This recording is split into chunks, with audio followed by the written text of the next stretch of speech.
Hey, what's up, everyone? This is your Rambassador of your world champions, Los Angeles Rams. Well, wow. The San Francisco 49ers takes a page out of the Los Angeles Rams book. If you can't beat them, join them. Well, the 49ers struck last night as they pulled off a trade with the Carolina Panthers for their star running back, Christian McCaffrey, for a second, third, and fourth round pick of next year, and then a fifth round pick of 2024. That is a lot. They've mortgaged the farm once again. They mortgaged the farm 2 years ago to send 3 first round picks over to, I can't even remember them. So, for the right to draft Trey Lance, who's out for the season, and now they give up the rest of their draft for next season. So look, if this doesn't pan out for them, expect to see Shanahan and Lynch in their last days on their job. But what does this do for the 49ers? I know this is a Rams podcast, but again, this is in the NFC West in our division, and how would it affect us significantly? What are you doing is now you have added one additional explosive player to the offense of the San Francisco 49ers, who we already had an issue trying to stop Debo. Then you have Brandon Ayuk. Then you pencil in George Kittle at the tight end position, and then the other backs they have. Fortunately, Elijah Mitchell was out, but you still have they just signed Tevin Coleman and Jeff whatever Jeff last name. I can't even think right now. It's early in the morning, but they still have some pretty explosive running backs that can platoon right along with McCaffrey. Now, what does this say for the Rams moving forward? Well, the integral part to this is that the Rams now have to counter this move. And how do they counter it? So now, the Panthers said Brian Burns is off the table. But look here, I don't believe that's true.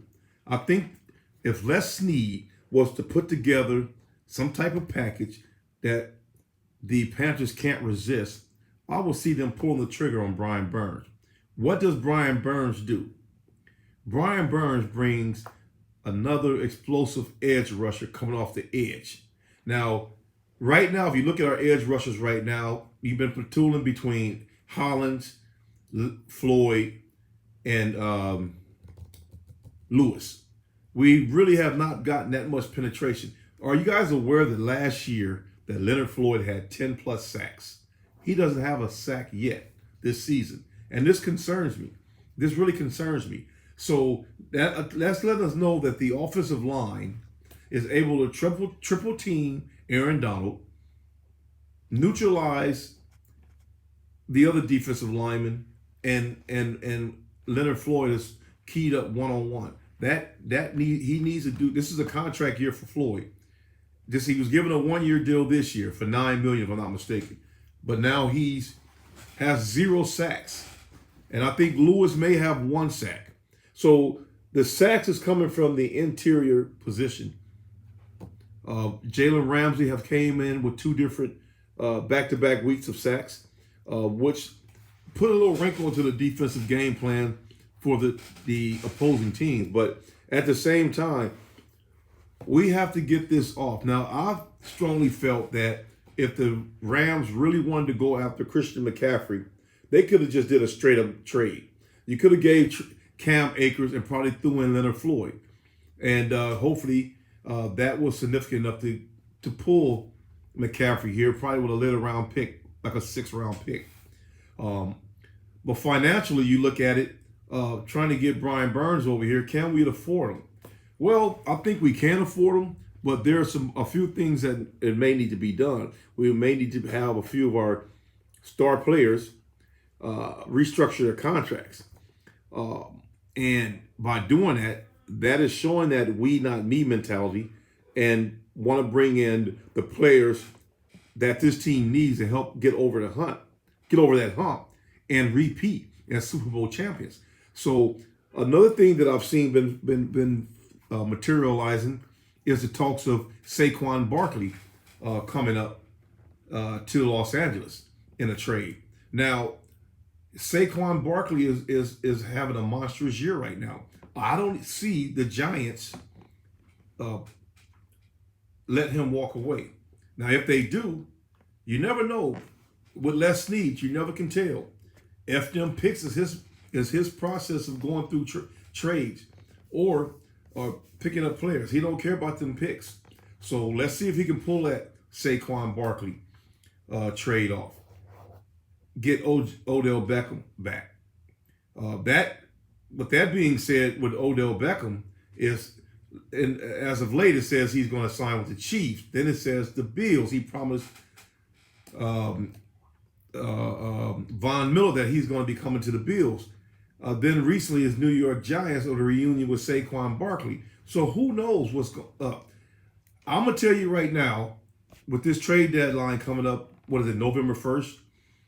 By next week, there's going to be a deal that's going to be pulled off. And a lot of people may not be too happy about it. It might be not the magnitude of a player you think. But hey, something's going to materialize. There's even been talks of Robert Quinn coming back to the Rams.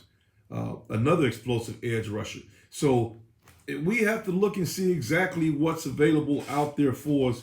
But right now, what needs to be in play, we have a couple of linemen that's going to be coming back this week off after the bye, something that we desperately needed. But again, we signed Ty Nitchie, someone we had on the roster in 2012, and back then he did not look very comfortable as an NFL caliber offensive tackle.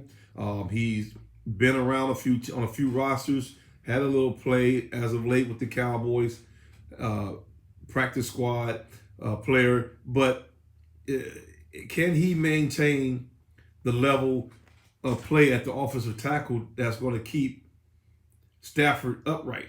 Can Stafford trust him if Jackson is to go down at the tackle position? So we should be getting Brian Allen back by the bye. We should be getting Coleman Shelton back by next week, hopefully. I don't think Shelton's going to be ready with that high ankle sprain, but Brian Allen is someone that can help us back at that center spot. Nothing against Jeremiah Colon.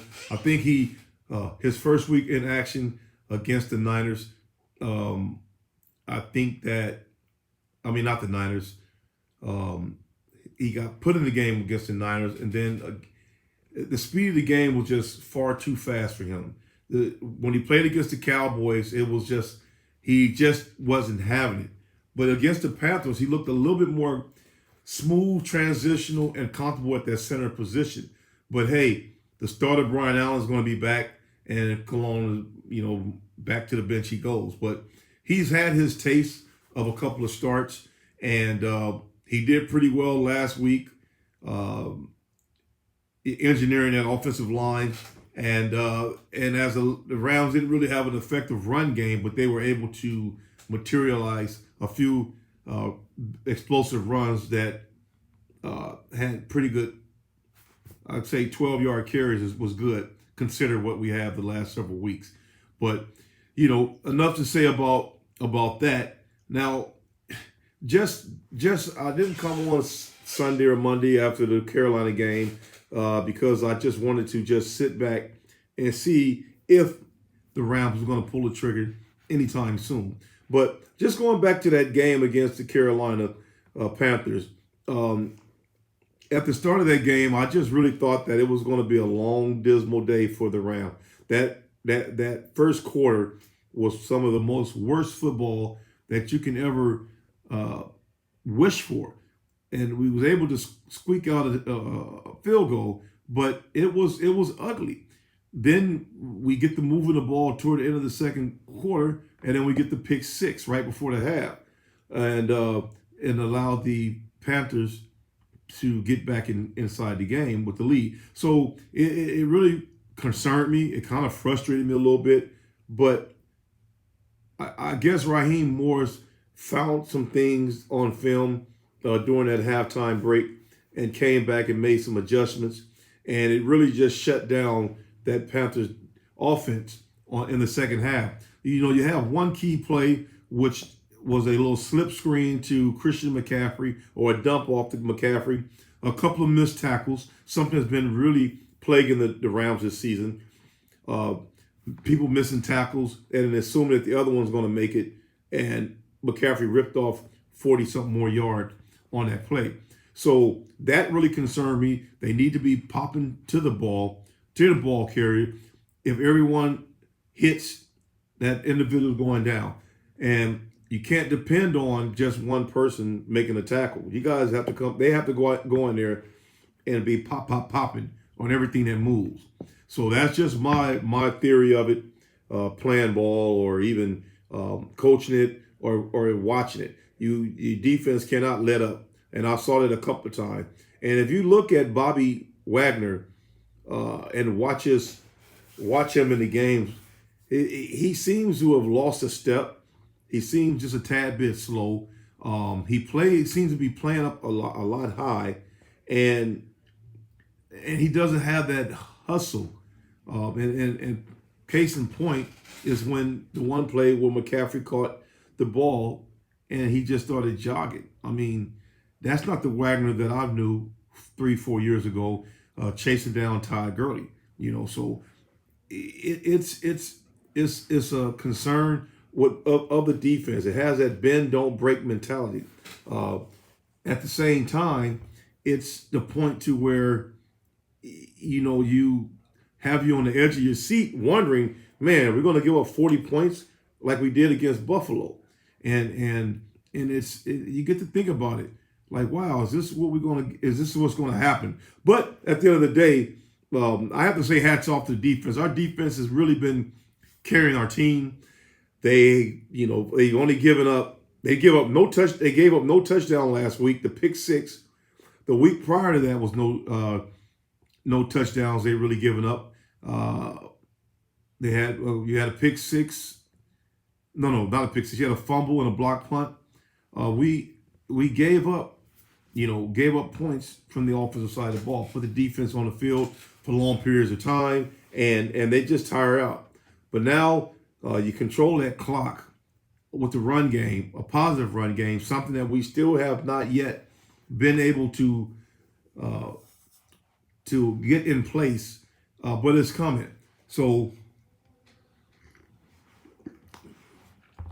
now that, right now as it stands, Darrell Henderson is the workhorse back, and he needs his touches, as well as you have Malcolm Brown back.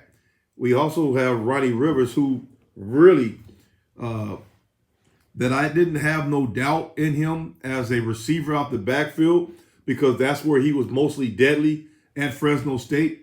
But his first run play at the 7-yard line, he got blew up, and that just showed because of the weakness of our offensive line. But Kyron Williams is probably due to get back here pretty soon. So it's going to be really important to see what McVay and Les Snead pulls off on the offensive side of the ball. If Saquon Barkley is actually is in the works of trying to work out a trade with him. Melvin Gordon is another piece who wants out of Denver because of the way his production has dwindled since last week. So there is a couple of backs. There has been talk about Kareem Hunt, but I do not see Cleveland letting Hunt go. I just don't see it. We bring in a new lineman and get rid of Tack McKinley. I'm still trying to scratch my head on that one. McKinley, when given time, could be an explosive lineman. He can line up all over the field, but they cut him. Was waiting to see if they re-sign him to the practice squad, but as it stands right now, they did not, and it looks as if he may be returning back to Cleveland. So is there any other edge rushers out there the Rams can go and try to get here to this defense? Is yet to be seen, but a counter move is going to have to be made for the defensive side of the ball for next week, because McCaffrey is going to be in SoFi once again in back-to-back games with the Rams, and in a whole different look. And it's going to be, I'm going to tell you right now, it's going to create nightmares for our defense. And linebackers is just going to have to stay home and key off. And the way that the Rams is going to have to neutralize both of them is hit them early and often. You blow Debo up, and you continue to hit McCaffrey. McCaffrey is a player who refuses to go down. As Debo, McCaffrey has a different type of fire than Debo. And I'm going to tell you the reason why. Because he's been that running back, and he's going to scratch for every inch he possibly can get. Debo relies on his size and strength. And any smart defensive back or linebacker in that place, you're going to hit Debo around his shins and ankles, flip him up in the air, and make him land on his back about 4 or 5 times. Then he's going to stop all that trying to run through people and stuff. He's going to start trying to break tackles by shaking. So that's how you demobilize a big person who likes to run over people. Put him on his back 3 or 4 times hard by flipping him up in the air, and guarantee you his course of direction is going to change when he runs that ball. But with McCaffrey, you just got to hit and wrap and pick him up and hope the dear Lord for a whistle to blow, because he's a scrapper. He's been a great player ever since I watched him at Stanford and with the Panthers. He helped engineer his team to a Super Bowl that they didn't end up winning, but he's a great back. So kudos to the San Francisco 49ers. When the news broke last night, I'm here at my union meeting last night, and I get the text from one of our members. A few of them around me, they up there laughing, giggling, told them we got McCaffrey, and I just, clapped to him. Kudos for you. But at the end of the day, I don't think it was a bad idea that the Rams didn't try to mortgage the farm to get McCaffrey, because I'm comfortable with Les Snead and what he's done over the last several years, dating all the way back to was able to engineer or orchestrate trades to get and signing free agents. We had Marcus Peters. You had Akil, oh my God, the cornerback, from Dallas. You have Von Miller. They orchestrated nice trades. We wanted one in Super Bowl play under McVay. We were a couple of calls away from getting a Super Bowl in 2019 against the Patriots. But you got to play against the referees. There was some questionable calls in them games that actually broke the rhythm of the Rams offense, and a couple of drop passes. So the Rams could have won that Super Bowl easily, but for some reason, Belichick have had the Rams numbers over the course of the years. But moving forward, I see this team is starting to get healthy. After this break, we should be getting Troy Hill back. We should be getting Bobby Brown's going to be coming off the suspension list. Who else was injured? Kyron Williams, Coleman Shelton may be back. So we're going to be getting some key players back, and they just have to be fighting it out.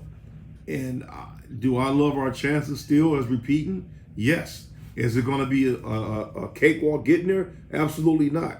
And that's what a lot of you Round fans have to understand, that you got to win some, and you got to win some, but you're going to lose a lot if you don't play well.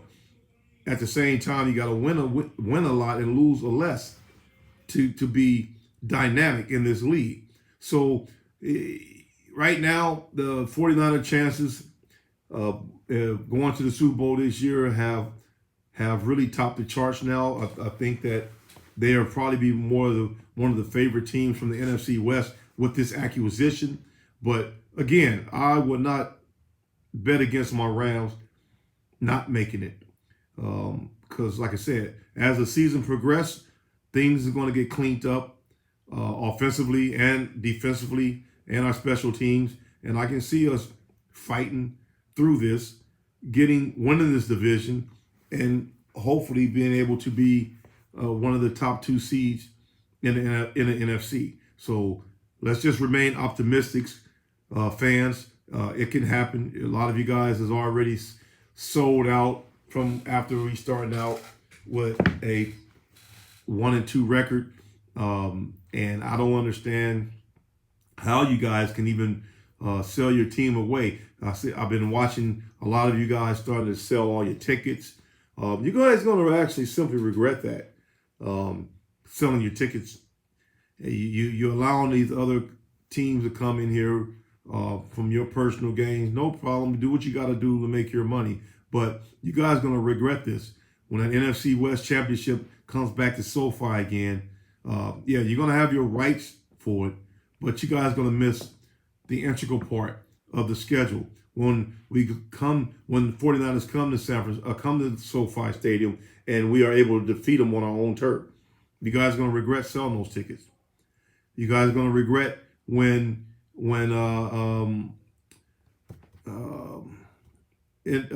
Arizona comes. I mean, so it's in the Broncos. I mean, Christmas Day. You guys are gonna regret it. I'm gonna love it. So let's just look at it like this. We gotta remain optimistic that this team is gonna pull through. We have to have faith in our coach, despite the fact that he's supposed to be a we not me type of person, but at the same time, he has been stubborn. But they're ironing it out. So moving forward, this week, I absolutely think that through this bye, they are in the lab right now, mixing up some plays offensively, defensively. Les Snead right now is actually woke right now as I speak, making phone calls, looking at the statistics, looking at the financials, how he's going to be able to pull off the next trade. And it's yet to be seen. So we just have to see exactly how that's going to materialize, and just remain optimistic that he pulls it off and that the fans are going to be happy. We can't please everyone, and that's just something that I've learned at an early age in life, that everyone can't be pleased about everything, but you at some point in time you have to accept it. And I don't have a problem, never had a problem accepting being victorious as a winner. So as I stated, you win some, lose some.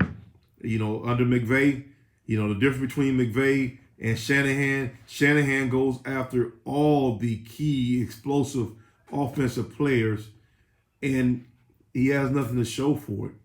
I mean, this guy has only won maybe 25% of his games as a head coach. And as the Rams, our head coach is over 65%. So who's the better coach with the less amount of talent on offense? It speaks. Yes, we had some key players on our offense. We've gotten rid of them. Right now, we don't have no real star. I mean, Allen Robinson is one of the biggest acquisitions that we signed this past offseason. I didn't think he was going to, I had a lot of expectations out of him. I'm thinking, he's going to be a 1,000-yard receiver. Cooper going to get 2,000. And I had them type of expectations. But in the first quarter of the season, he did not live up to that until last week. He showed up against the Panthers. So being that he's able to get himself going, we have Cooper Kupp. We should be getting Van Jefferson back after the bye also. Now that's going to loosen up on the defense coverage against Cooper Kupp. And I believe that with Jefferson coming back, and hopefully that OBJ is still in the plans. The recent report states now that he's going to wait to December to return after that ACL injury. We just have to see how that turns out. But I see also with Bryson Hopkins returning back from suspension. We have a lot of centerpieces there on the offense, that more targets and weapons that Stafford could get the ball to. But our main concern is right up front. How well will our offensive line block moving forward? You have Joey Bosa, Eric Armstead, both who are going to be returning back from injury the next time we see them. So who knows how that's going to turn out moving forward. So we just have to be prepared, get our troops together, get on that front line, and we have to cheer. We have to edge our team on every game, be loud, whether it's at home or away, and help them get through these tribulations because we're about to go through a gauntlet of teams. We got the 49ers, we got the Packers, we have New Orleans, we have Arizona, Tampa Bay. We got a gauntlet of games we have to go through. So if you look at the schedule right now, the strength of the schedule right now doesn't weigh in our favor. If you look at it by the teams that we have to actually play. So I'm just going to go through it. We go San Francisco, Tampa Bay, Arizona, New Orleans, Kansas City, Seattle, the Raiders, Green Bay, Broncos, Chargers, and then end up the season in Seattle against the Seahawks. That's what we're going to be going through, what we're going to be up against moving forward. I still like our chances. I think we can win 75% of the games and still end up 12-5 at the same time. But like I said the other day, 14-3 doesn't look bad either. This team can do it, in my opinion. They can just run the table. But I wouldn't want to see them run the table because they'll be too hot and then be an embarrassment like the Los Angeles Dodgers did in the Major League playoffs. Your best team, and then you end up losing out in the first round of your playoffs. So we don't want to see that with our Rams. And as things progress, we want them to be able to win it all at some point. And are we capable of doing it? Absolutely. Do we have the team? We have two of the best defensive players. Well, let's just say three on the defensive side of the ball. At all skill positions, you got the defensive lineman, you have the linebacker and Bobby Wagner, the defensive lineman Aaron Donald, and then you have Jalen Ramsey in the defensive backfield. So we have the players. So I'm going to just go through the 49ers schedule real quick.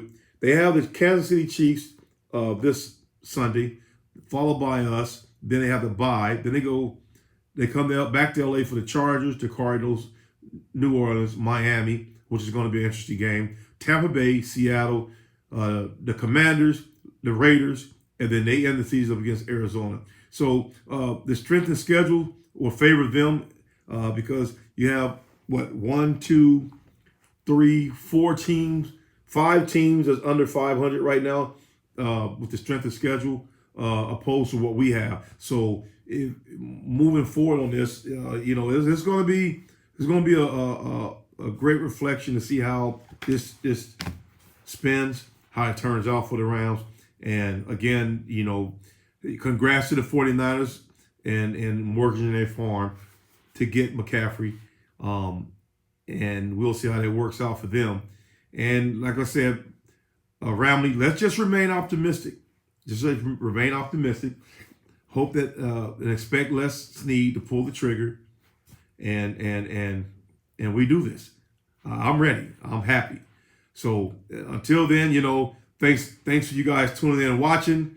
It's been a pleasure, and I'll see you guys next week. Until then, once again, this is your Rambassador, Ed P.I.I.I. Henderson. I'm out of here. Deuces.